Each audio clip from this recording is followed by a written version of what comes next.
Welcome to Tate Talk Live, June 2023. Our esteemed panel is coming on view. Thanks for joining us today. I can see that there are 114, I'm not going to say individuals because I'm confident in the chat. Before too long, we'll get a pizza party showing party in ratings from the Concord lunch party, says Cindy Ryan. So we will do our best to shout out. It is great to be with you all today. We are excited about the topic. We've got our regional vice president, senior leadership of residential brokerage for Allen Tate on with us today. And our goal is simple to understand, and it might not be as easy to share, but we're going to talk a little bit about the first half of 2023. I don't know about you, but it's hard to believe that we're 17 or 18 days away from the second half of 2023. So the beauty of our company, one of the many beauties of our company, is we represent a diverse geography. I think it's one of the great values of our organization. 70 locations, 2,100 agents, and I'm not going to go through all of the places we are, but each of the markets can be uniquely different. So we're going to start by going around to each member of our senior team. They're going to introduce themselves, albeit they need no introduction, and what region that they are day-to-day responsible for. And then they're just going to give you a little snapshot of what they're seeing in their marketplace. And then we're going to get into some strategies and tactics. And each of these individuals spends a lot of time with our leadership team, as well as many of you, kind of talking about what are the things you're doing to work to make things work. We're going to talk about expireds today. Pretty excited about that. We're going to talk about the 5 stats that we got to pay close attention to, and we're going to talk about home physicals and then some. So, without any further ado, in no particular order, I am going to start with Miss Stephanie Gossett. Stephanie. Hello. So I'm Stephanie, and I am regional support for our leaders and agents in the Charlotte Northwest Central region.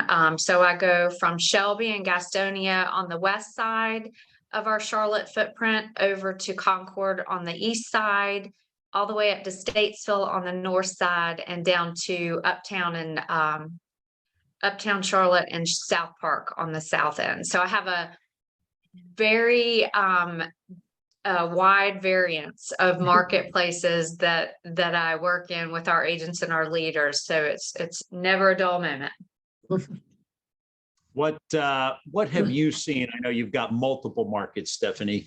Couple words or phrases to describe kind of what you've experienced in your north, central, and west region of Charlotte. So I think, general trends would be the closer you get to the city center of Charlotte proper, the more intense the market and the more the higher the pace of the market. So and then some of our outlying areas in Charlotte that are a little bit more rural, a little bit further removed, and then also a little bit more affordable, have actually some opposite trends going on. So example, Charlotte interior, we've seen a decrease in listings and sales and also closings year over year. In some of these outlying areas, we've actually seen an increase. So I posit things are a little more affordable, and also as rates climb, people are able to buy sometimes in the lower price point still, as opposed to some of the higher. So just an interesting dichotomy, always something different happening across these markets. I think that's a significant point for us all to remember is how the markets are so hyper local, even within a market, right? Each sub-market's got its own description, and so often people ask any one of us to tell us about the marketplace as if we can describe it in one way, right? So thanks, Stephanie. We're going to move to the Asheville Mountain region. Mr. Brian Cagle. Brian, it's great to see you. Great to see you, Gary. Hello, everyone. Hey, Jan Rector. It's good to hear from you down in Lake Eowee. So I manage the location here in the mountains, and we from Hendersonville up to through Asheville, a number of offices here, and as far west as the wild west of Waynesville. We too are seeing similar things, Stephanie, as you in some of our outlying markets being up more than, in more centralized locations here. Brian, let me ask Gary, did you a want to question. prompt me a little more? Yeah, I'm going to ask you about new construction. Because I think you've got some new construction up there, and I think you have some new construction at some pretty high price points. Any observations about the new construction in the Asheville Mountain region that you could share? Well, interestingly enough, a lot of areas around the country, building permits are down. In North Carolina and specifically Asheville area, they remain, relatively strong. And, demand's just still really high here in the mountains across the board. We have seen a little pullback in the luxury market. Speculation about that is, the debt ceiling debates have been ongoing, and finally we've got that settled. But, that always creates some jitters, I think, in the people that pay cash. Most of our luxury markets is funded by cash. And so it makes I think folks pause a little bit. I don't think we're seeing a pullback, but I think a pause is probably an appropriate word for the luxury buyer. And although hopefully that's turning, I just spoke with an agent at the downtown office that listed one Saturday for $1 million, and they've got multiple offers on it. So perhaps that's kind of turning loose, and we'll get that going back again here. So specifically the building market, there's just a lot of folks that want to be here. All you guys want to be here, right? Y'all want to move up here, I know. And have a fabulous mountain house, so it's strong. Demand is strong.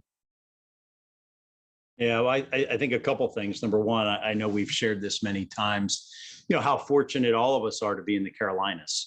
As we read national headlines about the real estate industry, we're certainly not insulated from the debt ceiling and rising interest rates, but, there's a huge demand by choice for people to want to come to the Carolinas. And Brian, I think you really you hit a word that is really a great word, and that is the word pause. Right?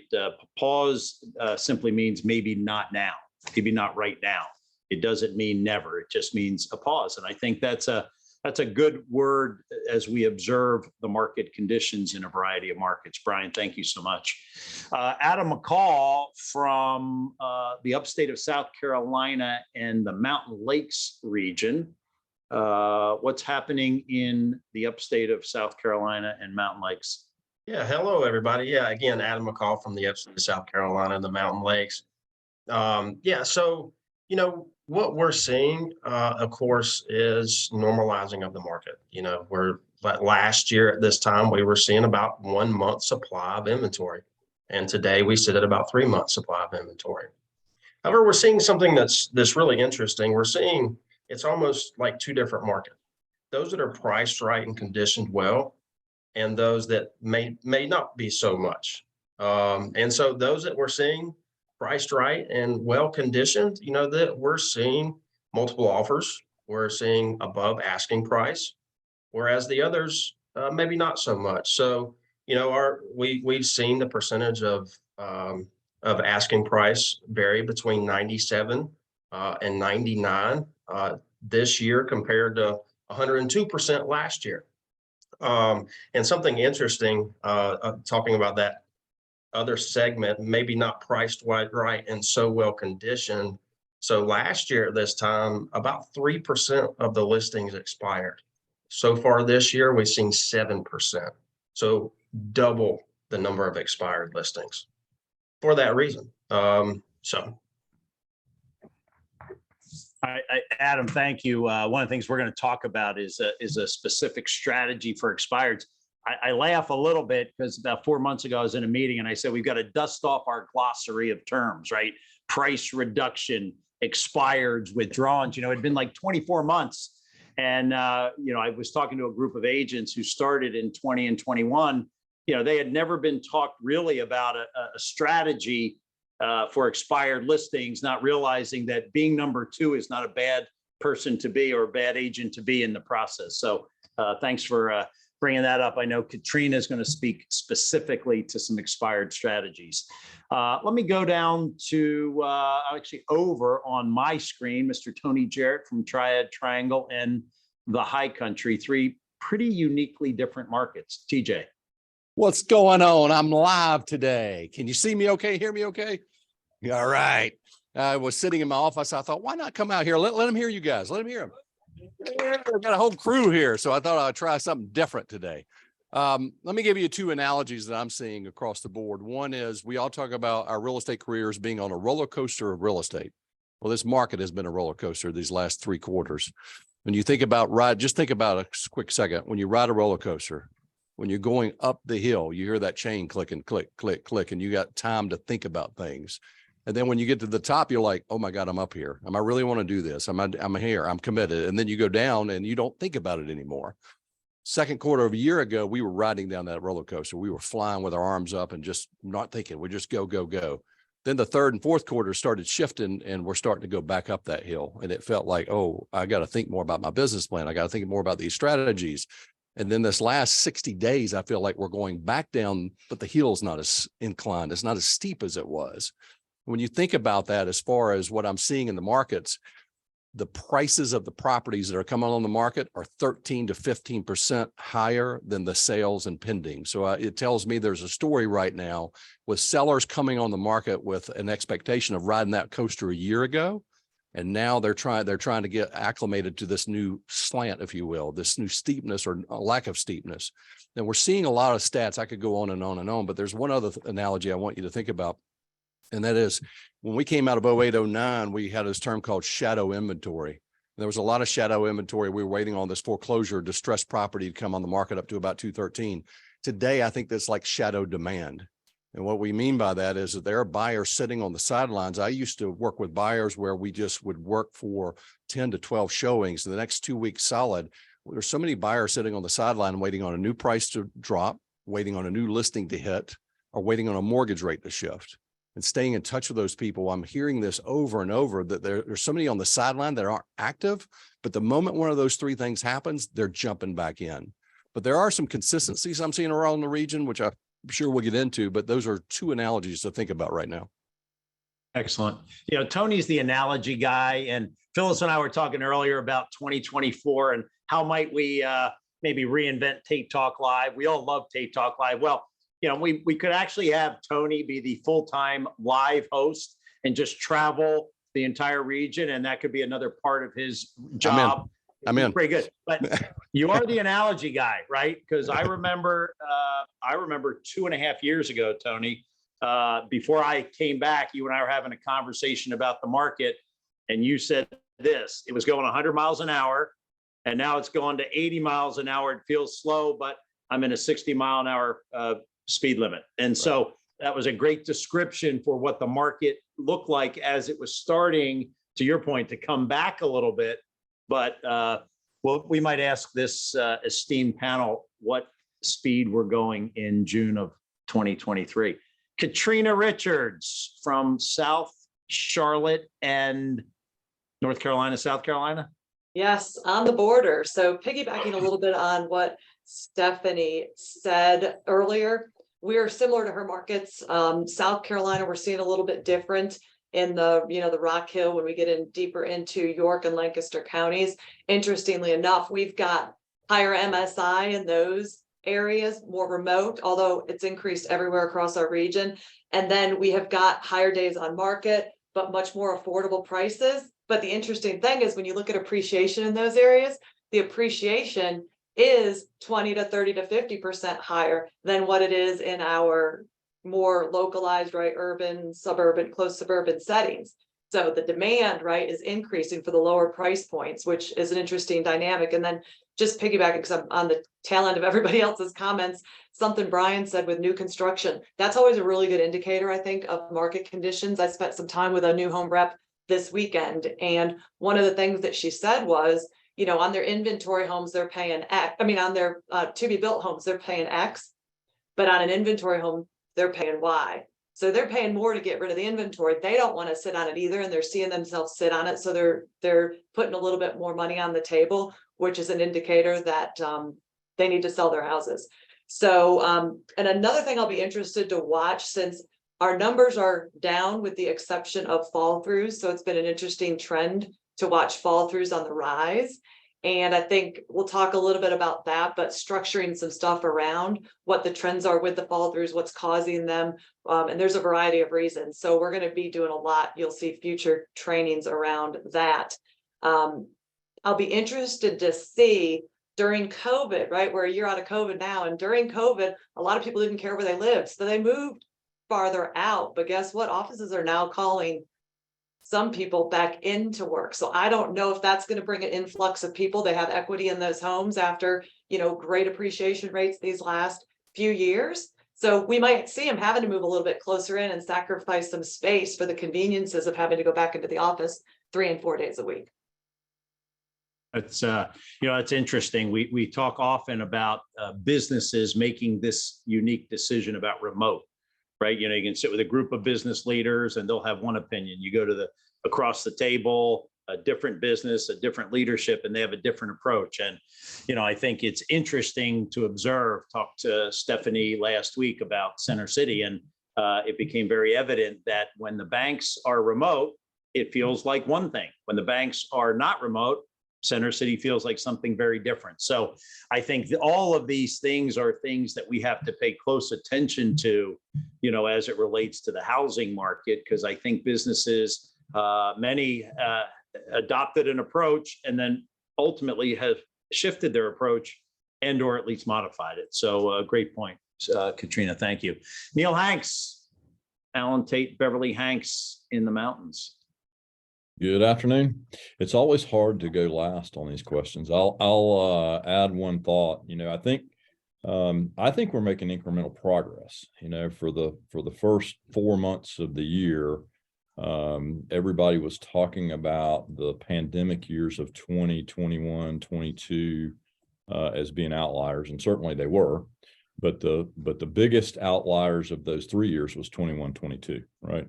20 was an outlier of sorts, much better than 18, 19, but not as significant as 21, 22. And so everybody, including ourselves, has been comparing to 18 and 19 as normal real estate years. Well, in May, we were above 2020 numbers for the first time this year. And which I found very encouraging, particularly in the light of the thought that Brian mentioned earlier, and that I think a lot of folks were watching to see what was going to happen with the debt ceiling. So with some folks probably taking a pause because there was some concern out there, we still had, in my mind, one of the better months of the year compared to a year ago, right? Or compared to May's previously. So to me, that's encouraging. I think we're making incremental progress, and I'm hopeful that we're setting ourselves up for a pretty strong summer. Excellent. We'll wrap up kind of segment 1 with Phyllis, but it's interesting, Neil, I'm going to speak to that just for a moment. So March really felt good. Sales were brisk in March, and it felt like we were getting that spring market. April subsided a little bit, right? April did not continue with March. And so, you sit back and you say, I wonder what that means, right? Is it a pause, to Brian Kegel's point? Like what's causing that? A written business for our company in May was very strong, and not only strong against where we were, we got the good fortune of seeing the Howard Hanna Enterprise, which, would include some geographies that aren't the South. And so, again, I'll reiterate what I shared a little bit earlier. I know we all know how fortunate we are, but when you really look at how the real estate market is affected in 48 other states versus North and South Carolina, we're in a really good place. We're in a really good place in a marketplace that is, clearly, as Adam said, normalizing, returning to normal. There's no secret there's an inventory challenge. We'll talk a little bit about that over the next 40 minutes about how we can positively impact that, because what we know is if we get good listings and they're priced right and in good condition, we get a ton of showings and a ton of offers. So anyhow, Phyllis, I know Neil thought he was wrapping things up, but you're going to tie a bow around segment one. Phyllis Brookshire. Yes, no pressure there. Hi, everybody. Great to be with you today. So I think, the comments are consistent, and, when we have a very broad footprint that has a lot of different markets, but you see a lot of similarities, right? As you get more rural, we see more similarities regardless where in the state is. But I think, the thing I always go back to at the end of the day is we still are very limited on supply, like as an overarching, not just houses on the market, but we have a housing shortage, right? And we've been talking about that for like 10 years. And that fundamentally hasn't changed. It's great when we see new construction coming along, but it's not at the pace we need it. So as long as that supply is in shortage overall, that shadow demand is going to be there, to Tony's point. I think you're exactly right? So if the right house comes on, yes, I'll move and I'll go there and I'll sell my house, but I got to wait for the right house. So I think, that fundamental part of the marketplace hasn't changed. It didn't change in the pandemic. It didn't change. It's not going to change now because we got to go build more houses. And we were looking at a market the other day, and they had 5,500 building permits approved, lots approved. That's exciting, right? That's exciting, but that's what we're going to see. And I live in the middle of the state, which is more rural and has a lot of land still available and has some very exciting economic changes coming, some really big mega site kind of projects. And they're going to have to build some houses. They're going to so that's when you see these parts, I think are, some bad, like no man's land or the in-between lands, right? In between our regions, as they continue to fill in because we have to, right? That's where we can still build houses. It's still affordable. And that's where a lot of the industry is going and the businesses are going. So I just think at the end of the day, we can't forget that we have a shortage of housing. If we had more houses to sell right now, we'd be talking about how it was one of the best years ever because there's plenty of demand. I don't think demand's the issue. Right. And, it's interesting because a year ago, when interest rates were adversely impacted by the inflation number of June, it was actually a year ago this month when inflation was reported at a 40-year high of 9.1 and interest rates went over 7%. And I know that many people that are watching and on this panel, we had no idea what 7 was going to do when we were used to 2, 3, and 4. And you've all seen the numbers of the percentage. 65% of the people today with a mortgage are less than 4%. And what we know today is 7.25% is not the issue. Who would have thought a year ago that interest rates are not the issue, right? Because we're continuing, as Phyllis said, if we simply had more listings. Let me do a shout out before we get to the next round. We got Fort Mill in the house. Happy Monday from Center City Wesley Chapel. Rock Hill is dining on pizza lunch at a party. Burlington also having food. Greenville, Simpsonville. I love this. Amy, greetings from my kitchen table. University City, Winston, Salem, Kernersville, and Statesville, and we'll get to the rest of you. So I'm going to go right to Katrina Richards. I know Katrina and her team has spent some time on expired listings. Adam shared a snapshot, which is probably consistent across every market. 3% expired a year ago. Now it's 7%. And so it is a strategy that as we think about the balance of 2023, the second half, I'm thinking perhaps that could be a strategy that gets reignited by some viewing today. Katrina. Yes. So, interestingly enough, it surfaced from me pulling a report from Canopy, and it was an overall market report in the Charlotte area, and I could put specific counties in. So I put the 5 or 6 counties in which our region does a volume of the business. And interestingly enough, to Adam's point of the percentage increase and then expires, there were 1,500 opportunities in the last 12 months, either expired or off the market. That blew my mind. I mean, I had no idea that we were getting back into that amount of expireds. So at our last regional meeting, we did a really a pretty good exercise. I'm not going to say really good. You'd have to ask our team if they thought it was as great as I thought it was. But nonetheless, we all broke up into groups for about 45 minutes and sat, and I tasked them with different parts of expired. So we came up with a really good kind of overall plan as far as what we need to do, how many touches we feel need to have. It came somewhere between 4 and 6 touches of these expireds over a 2 to 4 week window we felt would be the most impactful.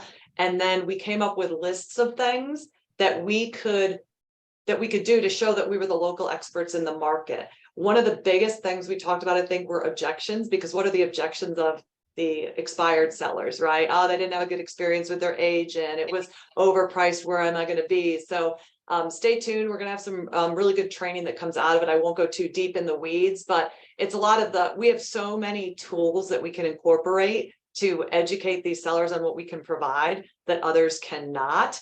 And we just have to remember that they're there because they're at our fingertips. I mean, from QR codes to home valuation sites to, to SAM through our MLSs, there's a lot out there to help people and call them. So I could go down a rabbit hole and do a whole hour on it. So I will stop right there. So I think it's interesting. It's 2 things resonate with me, Katrina. Number one is the importance of knowing the numbers, right? Adam, 3% to 7%, that equates to a certain number. You dug a little deeper, 1,500 opportunities. Now all of a sudden, as I'm sitting out there thinking about a strategy for me personally in the balance of this year, there's 1,500 opportunities that maybe I didn't know I didn't have. So know the numbers. And then the other piece is, and really important, and we'll talk a little bit about this as we proceed, is leverage the tools that we have access to, right? Many of you have heard me say time and again, our greatest strength as a company, taken to an extreme, can sometimes be perceived as a weakness. We have every tool that we need. We've got Spacia, we've got QR codes, we've got Moxie, we've got AdWorks, we've got all the tools. We've got to leverage the tools once we know the numbers and to be strategic in our business go forward. Right, and once we know what the expireds are looking for, what they were missing in their first go around, right, at trying to figure out, or their second or their third. I think it's time. We haven't talked a lot of times. It was back in the day for many people on here and many listening. It was great to be the second or third agent, right? Because finally it got through the heads of, okay, just like when a buyer loses out of 2 or 3 houses before they believe that they have to put in strong numbers and offers, it's a teaching opportunity, and it makes it a little bit easier on us. Before we jump off expired, just to the rest of the panel, any other experiences in your markets as it relates specifically to expireds as a strategy? Anybody experiencing anything that they want to share before we jump to the next topic? Gary, I will tell you, I'm hearing more agents have those conversations with Katrina's point of being the second agent. It's the mindset. And it kind of goes to that stat I talked about, that I'm seeing double-digit price appreciation on for sales, but not on pendings in business. There's a gap, if you will. I will say this to side note that our failure rate is going up. And I've been tracking this for 6 months, meaning that we typically hope that 94% of our deals get to the closing table. It shifted to about 88% this last 60 days. And it made me pause to go, why suddenly are we having failure rates double digit? And I went to my team and asked, and there was a few things that came out of it. One is the due diligence money in North Carolina has shifted. We all complain about due diligence. It's too much. But when you go think about, when you give more due diligence, your success rate goes up way fast. And so with the due diligence dropping, some of these buyers are going, yeah, I'm good. I'm walking out. And now I will say the last 60 days, I'm seeing due diligence go back up. We tracked it from 5 to 6% last year to purchase price. It came down to 1.5% in the first quarter of this year. It's gone back up to 2.5 based on the triangle that I'm tracking. So I think the success rate is going to kind of fix itself, if you will. But that mindset of the seller, the mindset of the buyer, we got to have really not approval. We got to have I'm saying it backwards, not pre-qualified, but pre-approval letters. We got to have, and I'm starting to hear some of our agents saying that even the pre-approval letters are bogus. So we really got to vet these people with our mortgage team to really go in and make sure that you're good to go on this house. And then the last thing is appraisals. I'm starting to see more appraisal issues. And so the pricing becomes a critical piece. I think Brian talked about the cash in the mountains. We're seeing the cash in the high country too, but it's shifting. We're starting to see more loans, a little less cash than what we were seeing. So now those appraisal conversations become a bigger issue for us. So that pricing out the gate, and I'm going to call him out. I keep thinking Eddie Cash from Raleigh Glenwood. I think he said it on this call 2 years ago, and it still resonates with me. I'm going to price your house so that buyers fight for your property. And that's a hard conversation when you're sitting at the listing table and they want to get what their neighbor did 2 months ago or 2 quarters ago. But when you price it right, multiple offers, and we're starting to see multiple offers again for those properties. Somebody said it a minute ago on the call. It's like a little Bermuda Triangle. When you price it right, suddenly there are 4 or 5 offers. There's magic to that. And we got to tell those stories to our clients to follow what these expired listings are. That's a story to tell that person, but you got to make the phone call to get in front of these people. Great point. Price it to let the market drive up the price, not a seller's wishes, right? Allow the marketplace to run its natural market course, which we experienced at a super high level, back in 21 and 22. Neil, I'm not going to go last with you and Phyllis. We're going to kind of shift it up a little bit. So anything, Neil, that you've either seen from your folks in the first half of the year, or things that strategies that are coming from some of your folks in the balance that we can share today? Anything kind of resonate with you? Well, Gary, I don't think it's a unique strategy, but one of the things that we continue to talk about and encourage is the fact that we are in a changing market and a changing dynamic. Just creates tons of opportunity for us to be having conversations with our sphere. You can't manufacture listings, but when we're in flow with our sphere of influence, we can put ourselves in position to have meaningful conversations that can sometimes change the time frame of people's intentions to list a house. So, I think when you're in a time of change, it's just a great opportunity to have meaningful conversations with people in our sphere.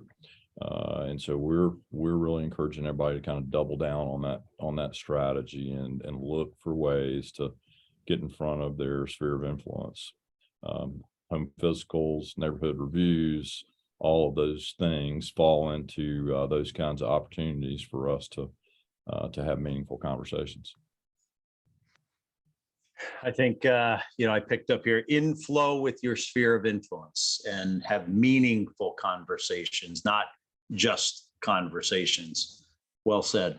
Let's go to Adam McCall. Anything you're seeing in the upstate or the Mountain Lakes region? Any of your folks doing anything uniquely different or not different, but maybe better from a execution standpoint?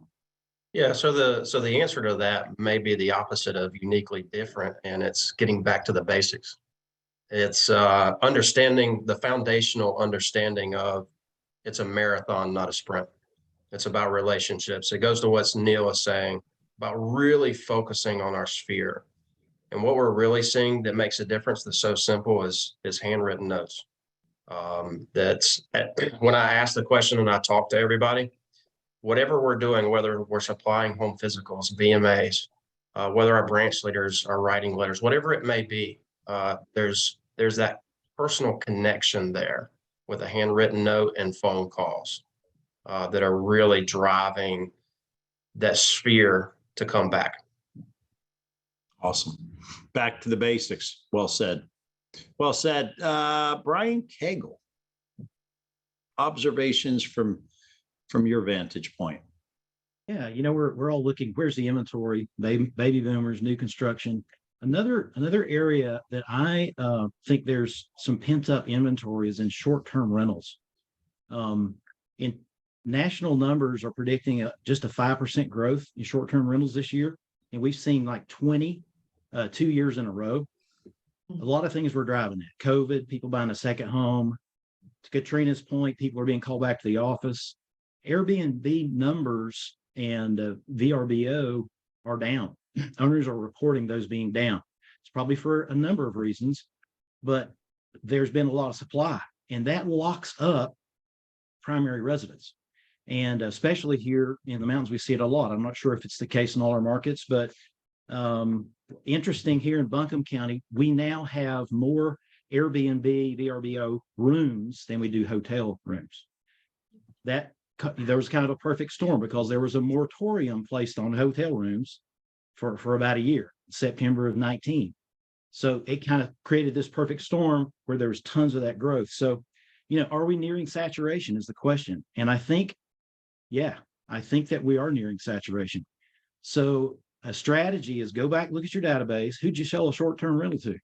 Touch base with them, see how it's going. How are rentals holding up?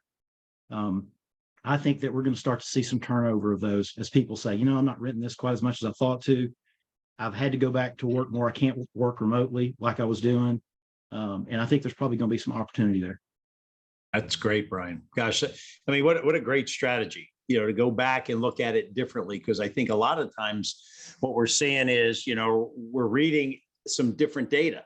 And again, it goes back to understand the data in your marketplace and then develop your strategy around the things that we know are happening. Phyllis talked about, some significant growth not far from Asheboro.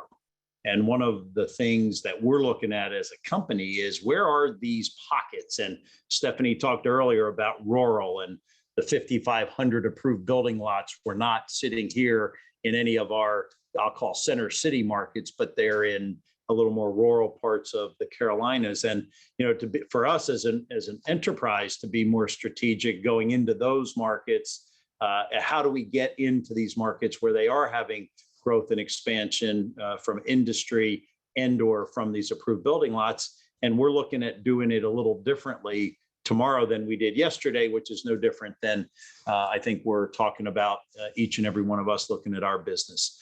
Stephanie, what are you experiencing or hearing about up in your market? So I would say the overarching theme of successful business generation right now in my region is the agents who are having the most real estate related conversations are winning. They're winning opportunities that they didn't even know were there, and they are picking up market share. So the home physical contest we've had going a couple months now, right? I have countless stories from the 10 of my offices of agents who have secured listings as a result of that contest. And maybe they would have done it otherwise, but the contest sort of put a concentration, right? And we're all very competitive. So, but the really important point about the home physicals or the real estate reviews, I know some folks call them, is to try to get those in a conversation, right? So it's ideally face-to-face, the highest level contact we can make. If we can't get face-to-face, maybe at least we get on the phone and talk through the findings. People have a ton of questions about the market right now, and they do not understand how much equity they have. They do not realize how to navigate things right now, and they don't realize all the tools that we have in our toolbox to help them get where they want to be. So just opening up a conversation is perfect opportunity to talk about their property. Everybody wants to know about their property.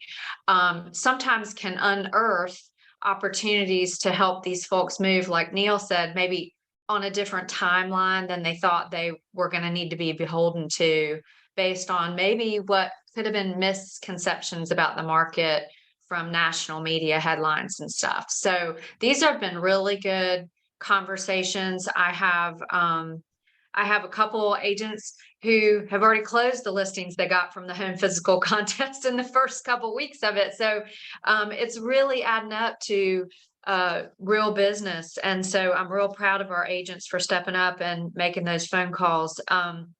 The other theme around which, you think about what are the greatest opportunities out there in our business to have conversations about real estate with your sphere, which that's home physical, but then also how about those open houses?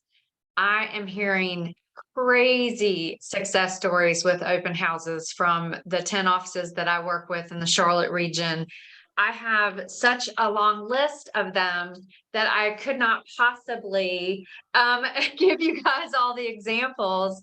And this is just from asking around to some leaders this morning. So it's the common theme that I'm just going to say is emphasizing most of these people who came through these open houses whose properties we ended up listing and selling and then representing them on their next purchase.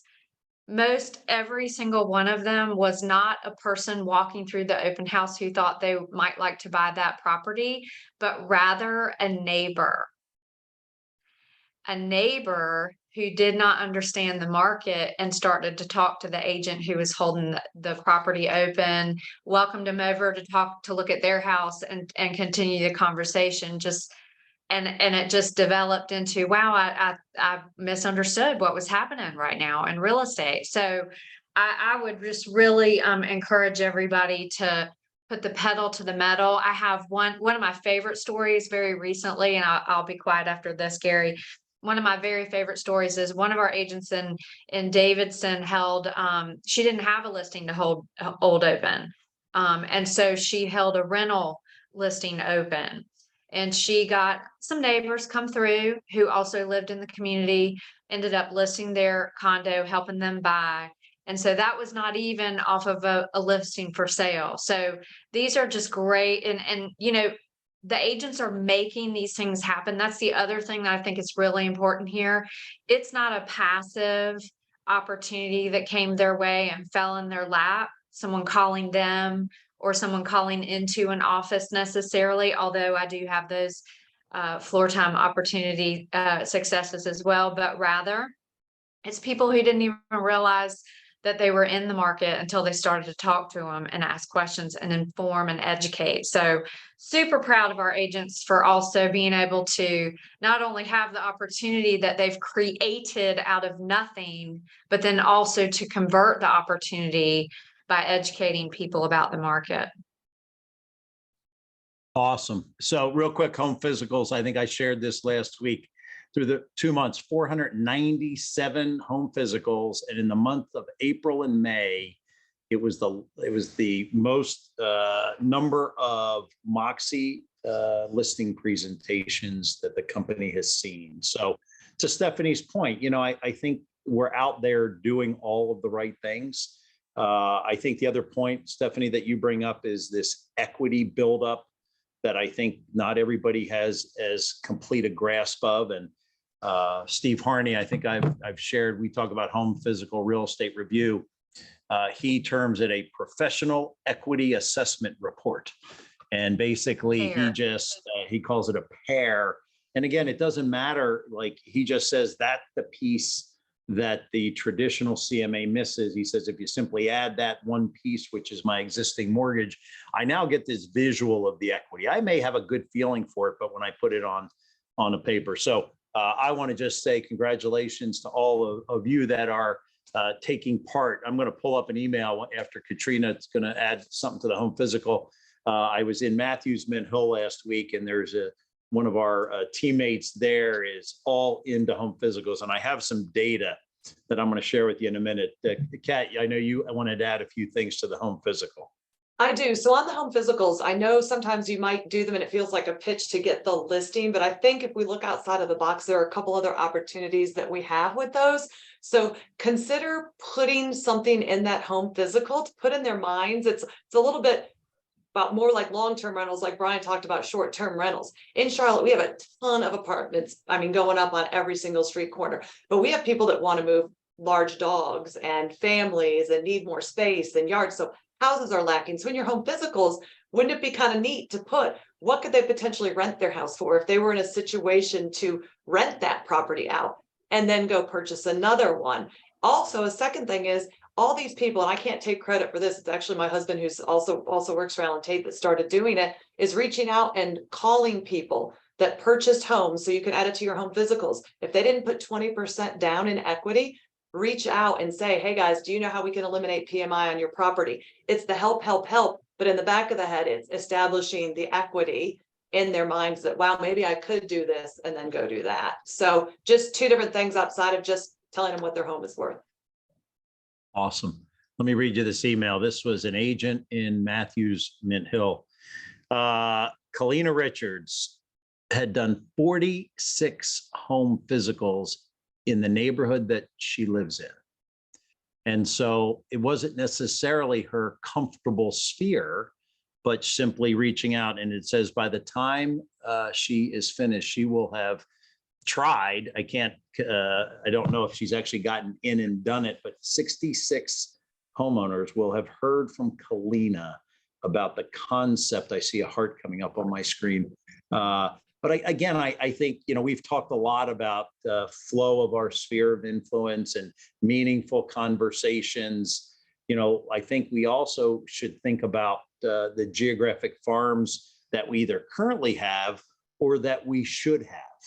And one of the other topics we talked about last week was, there are new construction projects out there. And what we know is that that's a really that's a cultivatable neighborhood to come and become the expert when they resell. Lynn Goodman has shared with me these number of new communities that might have half sold, half are still available, and there are resales.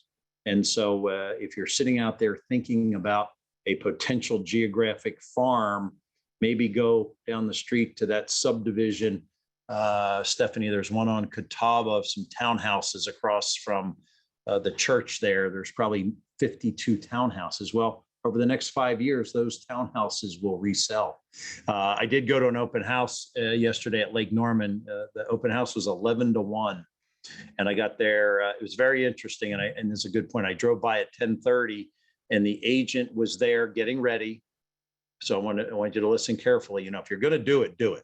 If you're going to do an open house, do it right, do it well, be prepared. There were enough signs to get people to that unit. I don't know if they violated every rule that you're allowed to, but I think it's a really good lesson. I walked in at about 7 after 11 and there were 5 other couples in there. And so I quickly rolled out and I yelled that I was going to put an offer in just to see if anything would happen. I thought maybe that would create some energy. And I'm not sure. I got to call them today to see if it worked. But open houses, Steph, to your point, hugely important to us right now. Phyllis Brookshire, anything to add to home physicals or anything? I'm in charge of bow tying. So, as I sit here and listen, back to basics, as many opportunities as we can get to get voice to voice and face to face with people and be a trusted advisor. So we've talked about that always, but in a changing market, as Neil talked about, knowing the market and understanding the market and being able to explain it to somebody is well, first of all, it's critical to your success, but secondly, it's really a way to differentiate yourself, right? So when the market's, when it was the COVID, everything flies off the shelf market, you know what? They didn't see as much value, but to explain today's market and what it is and what it isn't, that's a huge value. So, we all have to invest the time and energy to make sure we understand it. So I've fill out a survey every month for Zelman, who is one of the leading information gatherers and economists in our residential real estate space. And the way they get their information is they go to brokers and they say, tell us about your market. And so I'm responsible for telling them about our market. And I love it because I go in and I have to ask myself, okay, so how do I answer this question and what data can I look at?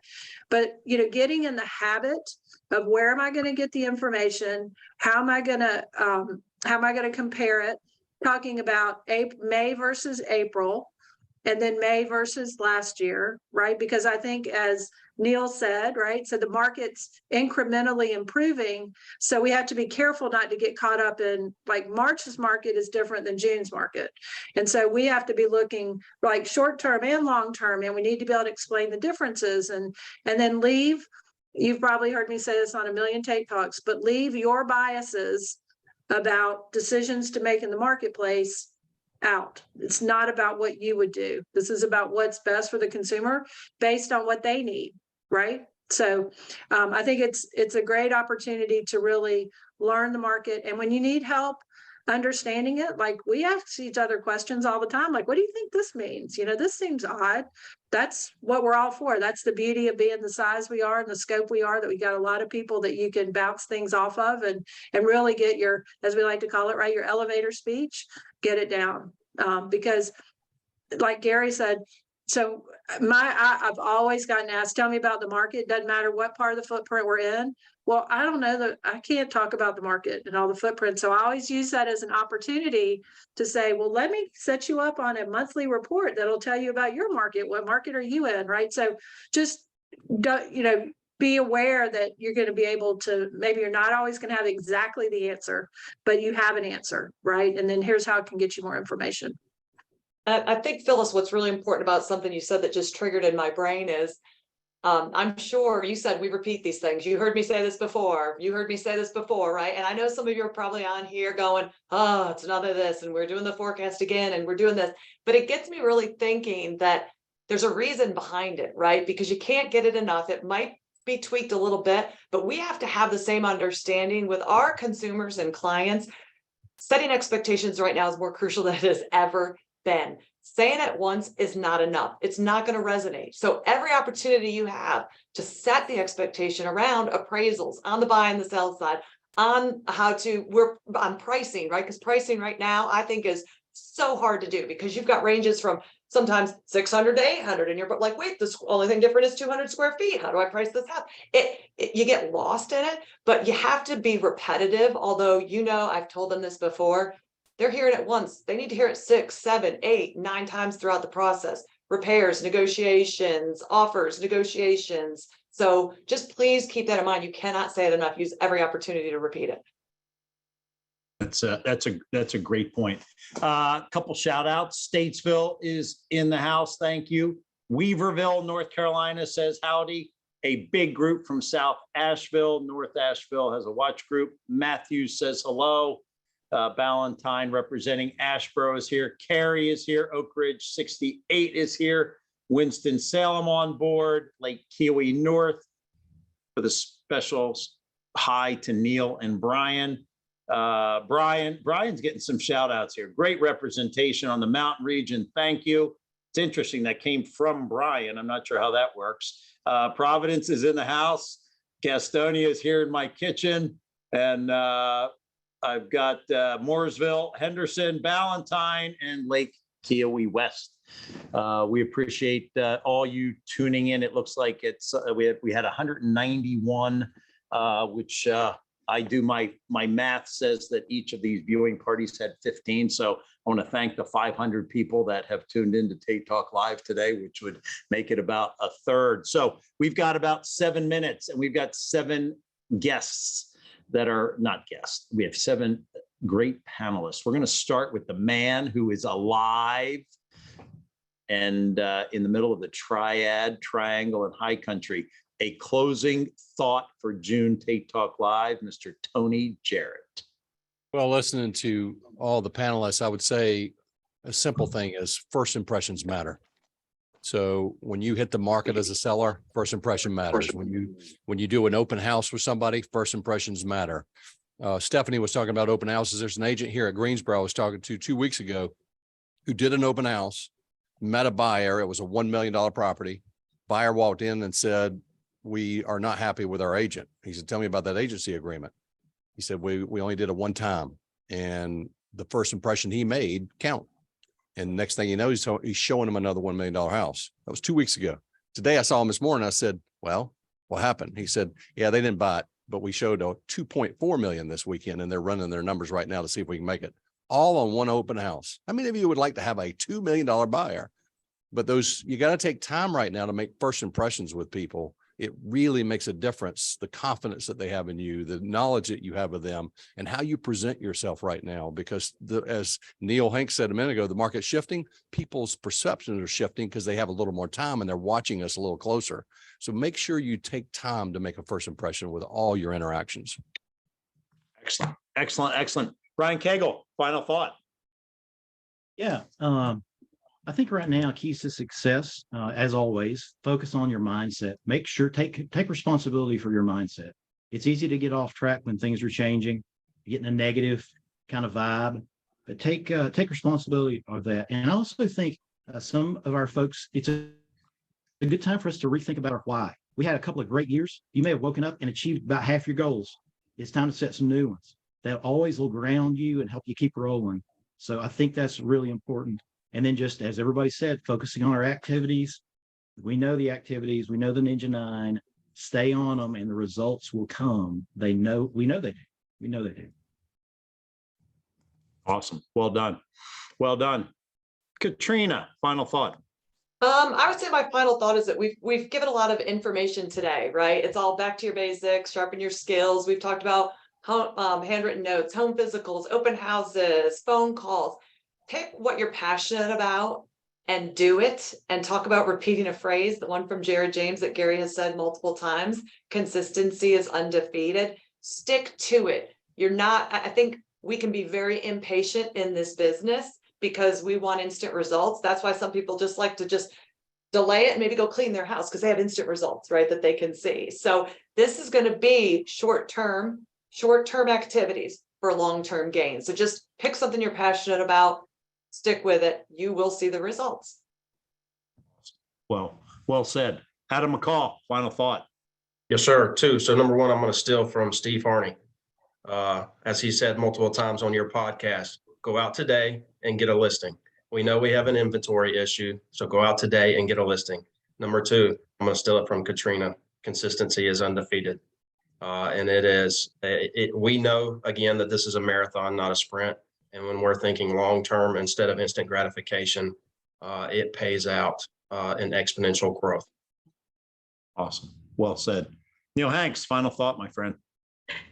Gary, my final thought is it's our time to shine. This is an opportunity for great realtors and great real estate companies.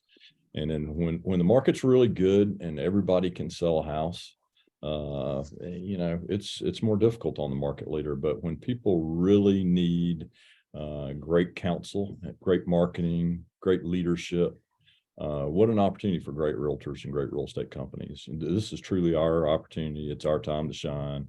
Let's take advantage of it. Excellent. Well said. Stephanie Gossett, final thought.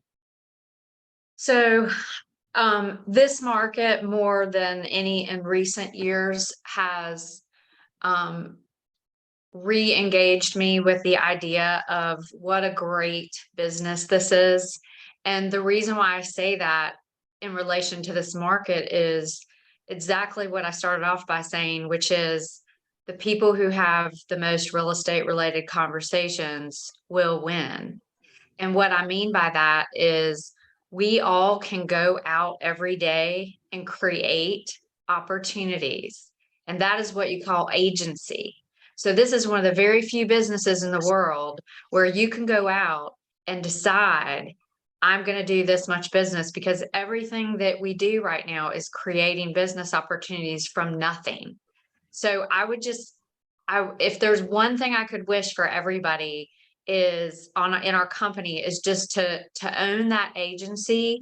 And if you just make sure you have a couple of conversations every day in this business, trying to educate, inform people about real estate in the market and help them get where they want to be, you will be more successful than you can ever imagine. But you got to be consistent, because it's the consistency with the prospecting that creates the consistency with the income. So agency, consistency, and prospecting. And what a great business we're in. I love that. That's a great one. Phyllis Brookshire. I'm going to turn it over to you. I'm going to cede my time on the floor to Gary, because you ask all of us and you don't get, so I'm going to give you my time. You actually have a question in chat about interest rates. So Hey, well played, PB. Well played. Yeah, nice. Good transition. So so clearly we did not invite the mortgage folks here. So the question is, what do we see happening with interest rates? I'll take a quick shot at it. Obviously, of late, the last couple of weeks, they've gone up. Gary Scott does not think they're going to keep going up, but I probably didn't think a year ago they were going to go from where they were to 7+%. Again, I go back to our predictions from prior to the start of this year. And I think we said 5.5 to 6.5%. And again, I think there are some, I'll call them extraordinary circumstances, whether it be the debt ceiling, whether it be the Fed. I think we're going to be 6 to 7%. There's still a belief that the fourth quarter they'll dip under 6%. But again, I say all the time, if any of us on this call knew this, we would be on Squawk Box or Fox News. So feel free, anybody else to add to that. So I read something in an article I was reading this morning, and they said the Fed only has a sledgehammer. They don't have a chisel. And so interest rates are their sledgehammer. And so that's why everything seems more extreme. And I thought that was a really good analogy, Tony, to use, because I think we all feel like, gosh, do we have to do this much to get, inflation to calm down or whatever we're doing? But they don't have a lot of chisels. They just have sledgehammers. So I'm with you. Who knows? I didn't expect to see what we're seeing, but I also didn't expect some of the other stuff that's happened. Right. So who knows? But whatever they are, they're either going to go up or they're going to go down. I'll give you that one. And that's really good. Hey, Gary, I don't know if you're going to talk about it, but you posted on social media the other day, the 5 eyes. I thought that was really good. You going to say that? Yeah. Well, I mean, if you think about the 5 eyes, interest rates, inventory, inflation, investment, index. And to me, I've had conversations, not even labeling it that way, but and I thought, oh yeah, when I saw your post, I thought, yeah, I've had that conversation multiple times. But those are the 5 eyes. I thought it was really spot on for what we're talking about right now. Thank you. Well, I think it goes back to Katrina's point about, let's have we have to have our elevator speeches ready to roll, right? Every single person, Stephanie Gossett said, the agent will win who has the most real estate related conversations. Neil Hanks talked about meaningful conversations, right? It's about educating. I use the term disarm and interpret the media, because the average person is reading a headline. They are not truly digging deep to understand what it means beyond that headline. Phyllis made a good point, and it was actually in KCM this morning. We talk about home sales. Well, am I comparing it to last month or same month a year ago or the best year in the history of time? Or, we always have to have an understanding of what we're comparing it to.